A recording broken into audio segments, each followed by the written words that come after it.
I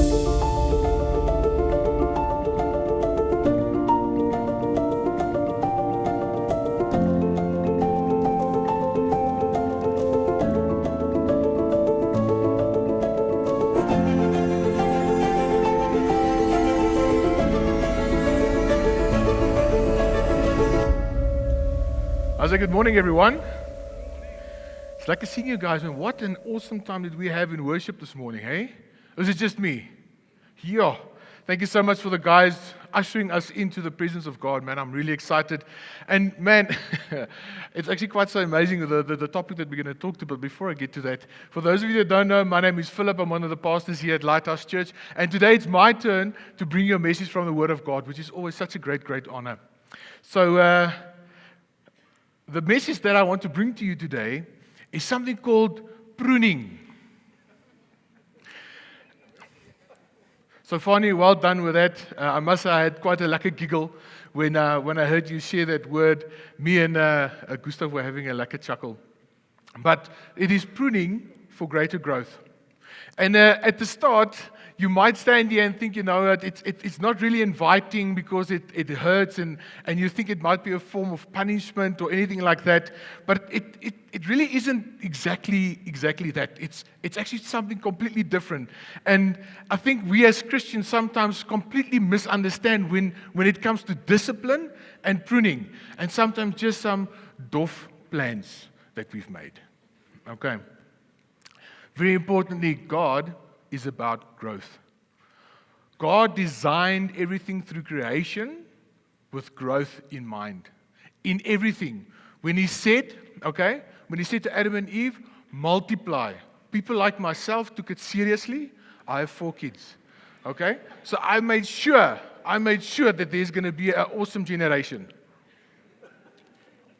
of good men. Ladies and fathers of those ladies, sleep well in 10 years. And however, there's a parable that Jesus spoke about the talents that He gave each and every one.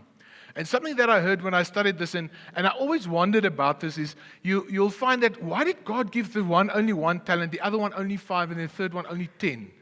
So I can feel that there's a bit of unfairness here. But the focus is wrong. When you go and look at what God expects 100% return. Because when God actually said, well done, my good and faithful servant, the 5 brought 10, and the 10 brought 20. You see, God expects 100% growth. And that should be our focus. That is why even something like the tithe is in a percentage, it's not in an amount. Because it falls into each and every person. It kind of like puts us all on a handicap, like in golf. So again, it puts us all on the same playing field. So God is all about growth. He wants us to grow. And I want to go into this now, and I want to start talking, and because it's really interesting what I'm about to share with you guys, so I hope your minds will be blown here this morning. But I think before we start, let's quickly open up in prayer. So Heavenly Father, we thank you, Lord, for this wonderful morning. Lord, I just pray, Lord, I lay this time before you. It is your time, and I pray, Lord, that whatever is spoken, Lord, may it fall on good soil. I thank you, Lord, that may we have this understanding of what pruning really is about and what your heart is for your children. We thank you, Lord Jesus, and we pray this in your mighty name. Amen. So obviously, pruning is something, friends, that is actually designed and set out only for the children of God. It is something that God does for us. In John 15, 1 and 2, it says, I am the vine, and my Father is the vine dresser. Very importantly, you see that there's a wonderful relationship between the vine, who is Jesus, and the Father, who is the vine dresser. And because of that relationship, we being the branches, we will read now, it is because it shows us the relationship that we should have with Jesus so that we can have that relationship with the Father as well.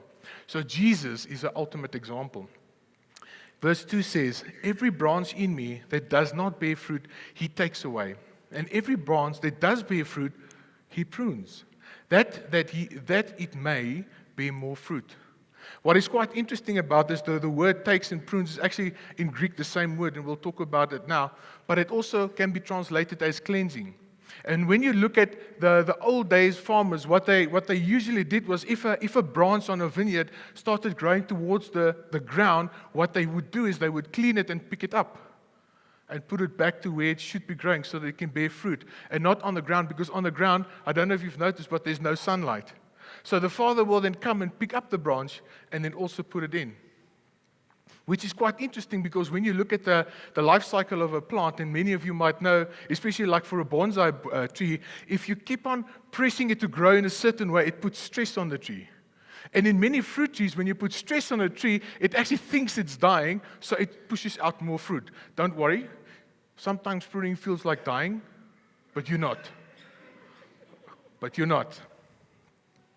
So let's quickly look at what is pruning then. First of all, it is not punishment. Friends, you have to settle that in your heart. Pruning is not punishment. And there's actually a difference between pruning and discipline. And I'll talk about it now. But I want you to remember this. If there's something that you leave with here this morning, it is this. And that is, pruning is actually a reward to growth. Pruning is a reward to growth. So if you grow in Christ, if you become mature in Him, you will be pruned. And, friends, it is a reward. So let's quickly look at what is discipleship. Discipline, what you will find in Hebrews 12, verse 11, 5 to 11. It is actually a word, discipline is actually a Greek word for dia, which actually means training, instruction, correction, or discipline. Okay? The reason for it is to have a correct obedience. In other words, if you are being naughty, then God will help you right. Okay, if you cause nonsense, God will help you right. And how does it usually displayed? It's either through conviction, but the Holy Spirit does. It will either come through a rebuke, like a lovely guy like me, okay, telling you, what the heck are you doing? Stop it. Okay? For those that I'm discipling, they'll know exactly what I'm saying. And then obviously, the hard one, the consequences to sin. Let's not get there. Okay? The focus of discipline is always holiness and obedience. That's the focus. Pruning, on the other hand, is kathariai. You can be glad I didn't put it on here, because you would have tried to pronounce it yourself. And actually the Greek word for it is to cleanse, to prune, or to purge. Okay? The reason for it is to increase the fruitfulness in your life as a Christian, so that you become more Christ-like. It always is accompanied by tests and trials, and we'll talk about that. It's kind of like taking stuff away out of your life that causes distractions away from that what God has for you, and obviously pride, and this lovely thing that is called resilience, or we think we can do this on our own. Has any of you felt that? It's like, no, Lord, don't worry, I've got this. Been through this, I can do this. And then you actually fail miserably. It's just me that happened with. But pruning is actually there for refining you. It's to make you more Christ-like. Very important. God the Father is the vine dresser. He prunes the branches that are alive, not the branches that are dead. Meaning that if you are being pruned, then you are alive. And He is actually busy preparing you for something far greater and far more. In the natural, when you actually look at it, if there's an additional branch growing from you that is not bearing fruit, or it's actually have no use, it's actually taking energy from you. And that is why God the Father, or the vine dresser, will then come and then actually cut it off. It is not necessarily evil stuff that He removes, but more the excess that you might have placed in yourself that God actually never intended for you to carry in the first place. Another thing is also the excess that is growing on you when it is being cut off. Okay, it is actually there to protect the potential that God has placed within you. Does it make sense? So God has, for each and every one within the body of Christ, a specific purpose and a specific plan. But as soon as we go off on a tangent over here, and yes, Lord, you know what, let's go and do this, let's go and do that, then the Lord will say, no, just hang on, just hang on. that's not going to give fruit, because this is going to be about you and not about me. And Fanny said it so well. He said that bearing fruit and having Christ-likeness is actually there, not for you, but for Him. And that, friends, is also a very important thing. Your pruning, and it's a hard thing to think, because we in our nature are very selfish people. But our pruning is not for us, it's for Him. Our character building, the way He molds us, the way He shapes us in our walk with Jesus, it is not for us, it is for Him. He needs to mold us, He needs to shape us. Why? Because we form part of this kingdom that He rules. And we need to get into line like that with that. And He does it with pruning. So why do you think is pruning necessary? Let's quickly have a look. God is preparing you for something more, to sustain the calling that He has for you. And then obviously the biggest reason why all of us are actually created, and that is to glorify Him. In Colossians 1 verse 16, it says, "For by Him all things were created, in heaven and on earth, visible and invisible, whether thrones or dominions, or rulers or authorities, all things were created through Him and for Him." An excellent biblical example of this is Gideon. In Judges 7, you find the story where he goes and he has war against the Midianites. Many of you might know the story. They started off with 32,000 people, and then God said, "Listen here, and I want you to place yourself in Gideon's shoes." Now God tells him, "Listen, tell everyone who is afraid and scared to leave." And I mean, you standing there, Gideon's like, no, God, these guys, they got my back, don't worry, they're solid. You make the announcement, 22,000 people leave. You're like, "Hey, where you going?" "Huis toe, ons gaan braai." It's like, no, we're at war. But they leave. And it's a good picture of you can't put your trust in man. And then secondly, God then puts them through a test to see if they will actually, stand the test of time. And what does He do? He actually takes the guys who bends down and drinks like a dog. And He says, "Those 300, you're going to fight with them. And I'm going to make my name great." Again, whose glory is it for? For God's. So then Gideon obviously went with the 300 men. He won. I must say, you might think 300 is Sparta. Man, they lost. They've got nothing on Jesus. They won with 300 men.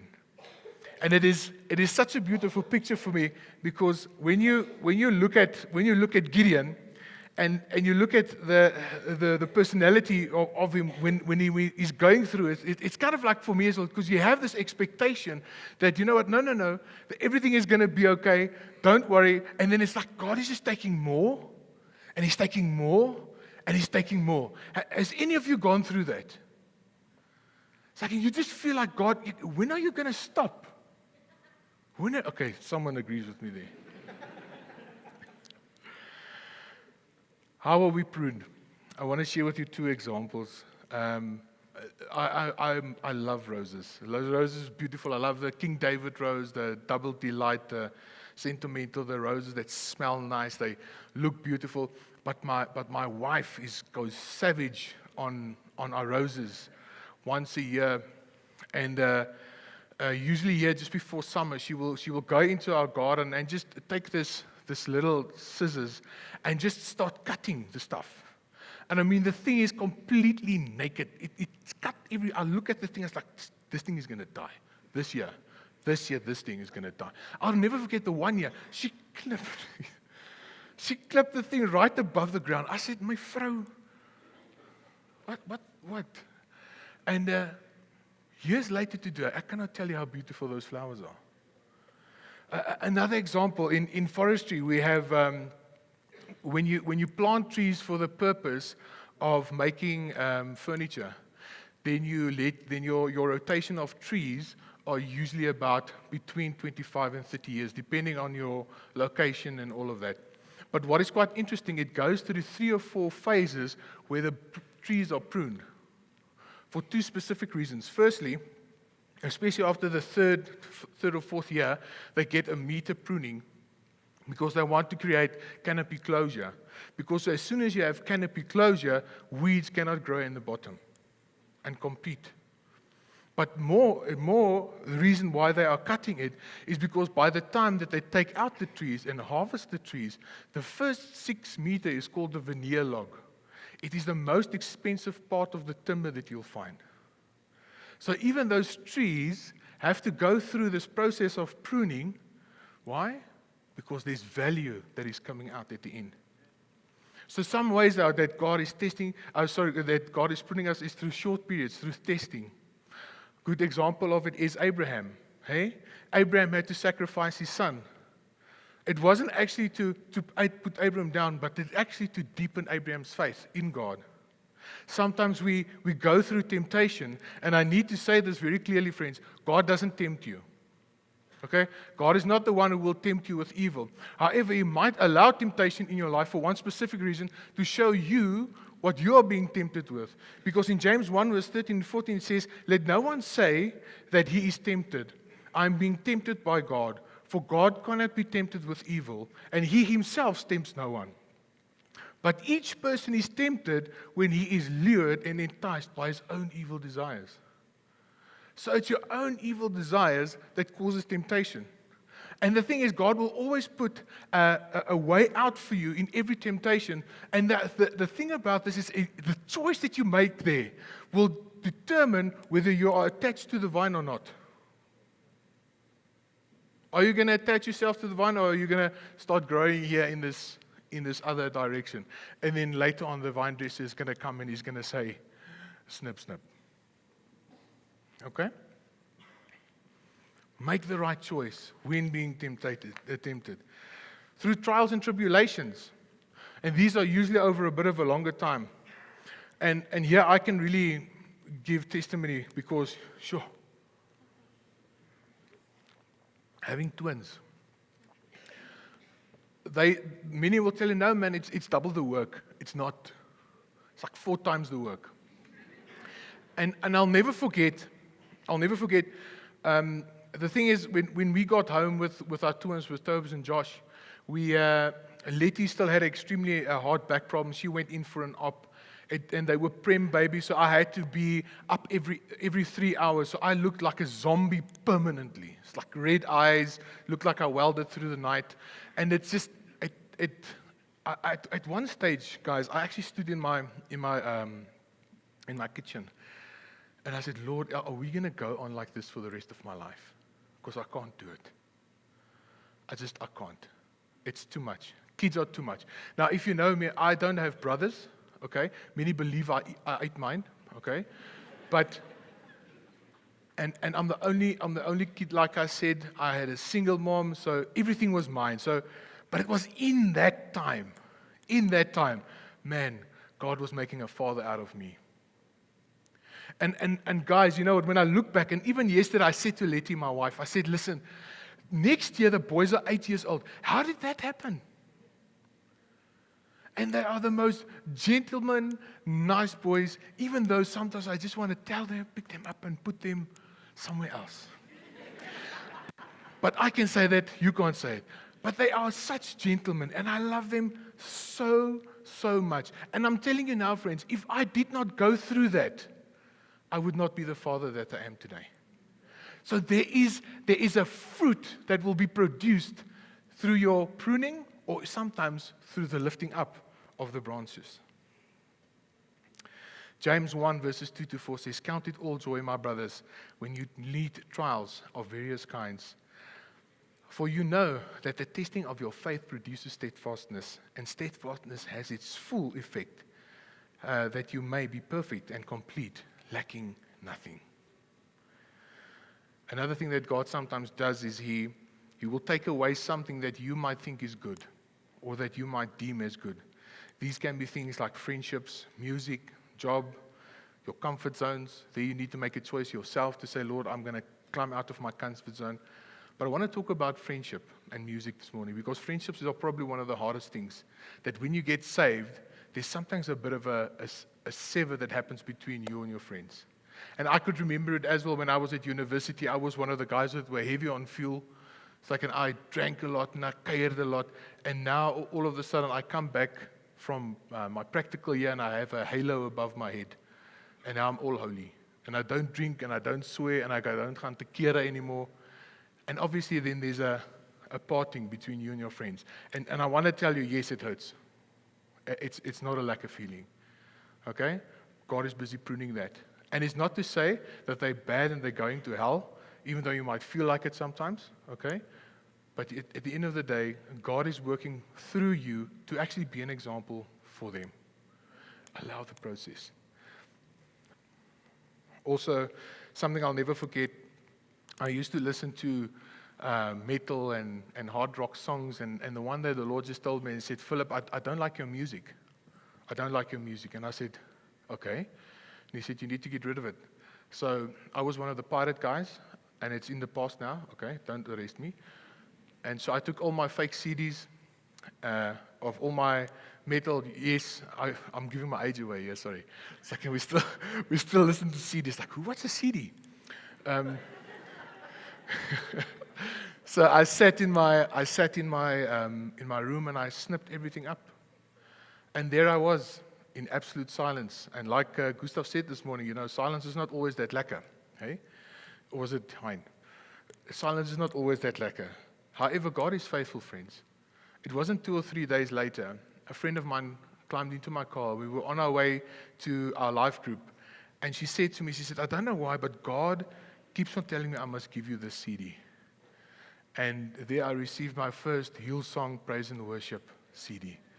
And God is so faithful. Listen, I listened that thing fraught, man. Okay, it couldn't spin anymore, but I listened. So trust the process. Another thing that is quite interesting sometimes is God will actually bless you, that sometimes in the blessing, things within you will surface that will never surface when you are under pressure. Okay, you guys are following what I'm saying, okay? Sometimes, let me say it like this. Many of you might have heard the saying, yeah, but money changes people. Hey? And to an extent, and I'm just using this as a financial example, but sometimes God blesses, and then in that blessing, there's a pride that picks up. And a good example that you find is in Luke 9, where the disciples, Jesus just sent them out to the towns to go and preach. They came back, they so happy and said, man, Jesus, you are doing these amazing things are happening through us, and they're sharing with each other, what they have been doing in the name of Jesus. And then 10 days later, they have an argument on who's the best. Who's the greatest? You see something surfaced. Something surfaced that would never be there when there was pressure. However, Jesus allowed it, and he snipped it, and he said, listen, here's the one who is the greatest, to have faith like a child. Wasn't that said this morning, yeah? So, I heard a story of a lady, and this is a stern warning for all of you. So I think God gives you gifts. God gives you gifts. God gives you gifts. We all have gifts. It's not there for you. It's for Him. For His name to be glorified. I heard a story about a lady who had the gift of discernment. And what she did was, she told her kids not to play with those children because the gifting that God has given her is saying that, no, but her parents are busy with bad things. My kids must not play with them. Friends, may that never be said among us.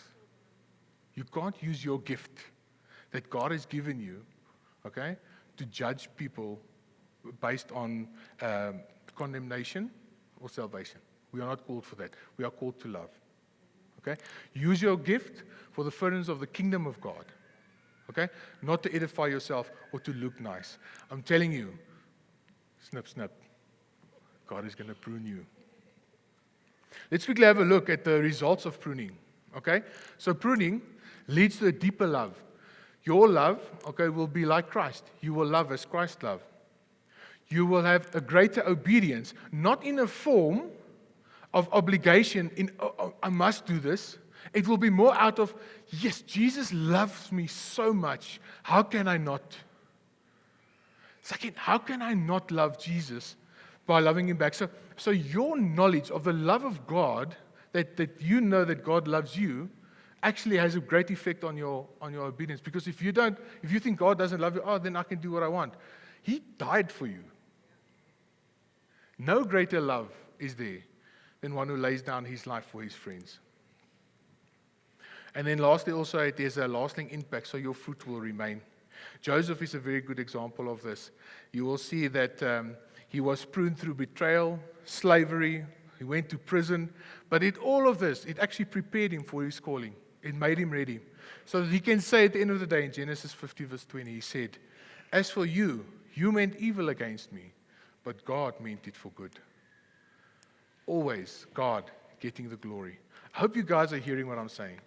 Pruning is about getting God the glory. Here's our response to pruning. Trust the process. Abide in Christ. John 15:4 says, abide in me and I in you, as the branches cannot bear fruit by itself unless it abides in the vine. Neither can you unless you abide in me. You see, it goes actually further to say that you can do nothing without me. And that nothing actually refers to there's no eternal value that you will ever be able to do apart from Christ. You might think you are doing something of eternal value, but you don't. The second thing is trust the vine dresser, the Father. He will not cut you unnecessarily, friends. He does everything with a purpose.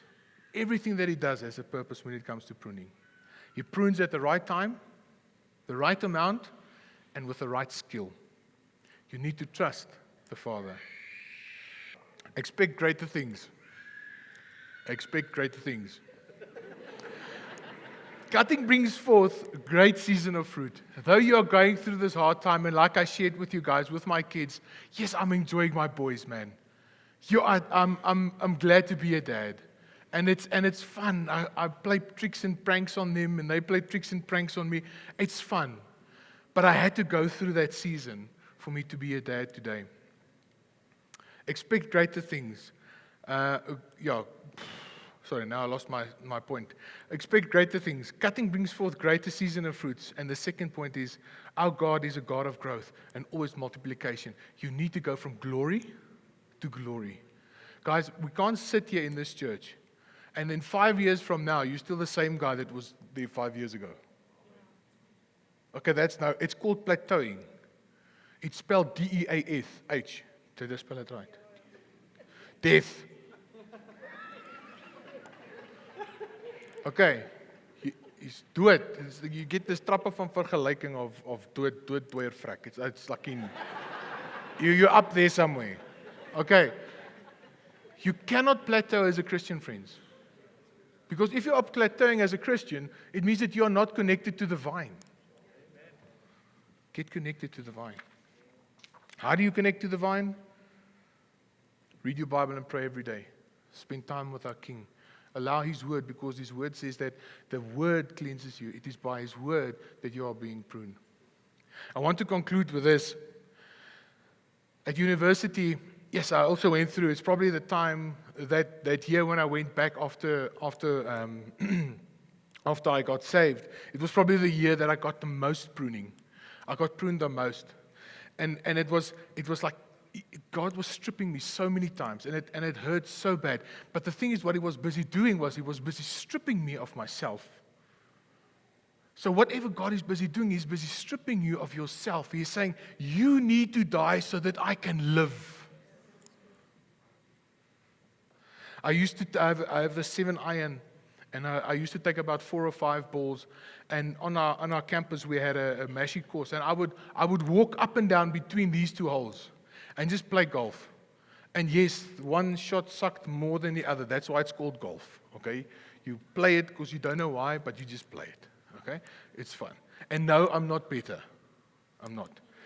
However, as I would walk, and as I would think about my circumstances and the things that I was facing, I kept on telling myself, or actually speaking to myself and speaking to God and saying, Lord, I don't know, but you know. I don't see what I'm going through. I don't see the future, but you do. I'm taking your plan and I'm applying it to my life. And it is through that pruning that actually not helped me, but got me to where I can stand before you guys today and talk about it. Because I went through that pruning. I said, Lord, not my will be done, but your will. He stripped me, guys. Yeah, and it's not lekker. And think about it. It's at university with all your mates. It's tough. But there's a greater blessing. How much am I enjoying you guys here? In Secunds, of all places. Pruning, friends, is not punishment. It is preparation. Pruning is not rejection. It is refinement. God is refining you. Friends, pruning is not the end. It is actually the beginning of great fruitfulness. One of the hardest things that I've seen for a person to be pruned is relationship. And I'm not talking married relationship, okay? If you're standing here, it's like, I need to be pruned there. It's like, you're wrong, okay? We don't do that kind of pruning. But like in relationship, where a couple have met and that it's going well, and all of a sudden the Lord says, no. And it's in times like that you go before God and say, Lord, not my will be done, but yours. And I've seen it happen in this church on more than one occasion. And the fruit thereof, I've seen it as well. So I want to say, you might be sitting here this morning, and you might be saying, yes, Philip, this cutting is too much for me. I understand. But I want to tell you, do not despair. Do not resist it. Okay? Instead, lift up your hands as you're going through this and say, Father, I trust you. Cut whatever you must. Take away whatever you need to so that you can get the glory. Because, friends, it's always about Jesus and it's not about us. John 15:8 says, by this my Father is glorified, that you bear much fruit and so prove to be my disciples. Let's pray. Father, we thank you for this word. We thank you, Lord, that when we are pruned, we know that we are yours. When we are pruned, we know that you have a plan and a purpose for each and every one of us. And I pray, Lord, that as all of us as Christians are going through some form of pruning, Lord, that you will strengthen our inner man to endure, to be strong, and to allow the process. I pray, Lord, that we will not give up. We will not question, and we will not fade out, but we will put our trust in you. I thank you, Lord Jesus, for your kindness. I thank you, Lord, that you are always there with us through this pruning, and you will never do something just to be spiteful, because you're a good God. Just while we are here and while we are praying, I want to ask, if you are here and you are busy going through a pruning and you are like, yes, Lord, what is going on? Why am I going through this? Can I ask you to stand? I really want to pray for you this morning. Is there anyone? Please don't be shy. I'm not here to put you to shame. I'm standing as well. Because God is putting me as well. It sometimes takes away nights. It sometimes takes away your joy. But I want to tell you this morning, take heart. Take heart. Joy comes in the morning. God has got a specific plan, a specific reason for this. So, Father, I pray, Lord, for each and every person that is standing here this morning, Lord, who is going through some form of pruning, some form of questioning, wondering why, Lord, what is going on? Lord, I pray that you will bring them a peace that surpasses all understanding. Father, I pray, just like Abraham had a glimpse of you, Jesus, may they have a glimpse, Lord, of what you are preparing them for. And Lord, it is not something for them, it is something to give glory to you. And they are part of the process, they are part of the journey. And we thank you, Lord, for that. So come, Holy Spirit, I pray. I pray for a peace over you. I pray for a healing over you where healing is needed. And I pray, Lord, in everything we do, may your name be glorified. We love you, Lord Jesus, and we pray this in your mighty name. Amen.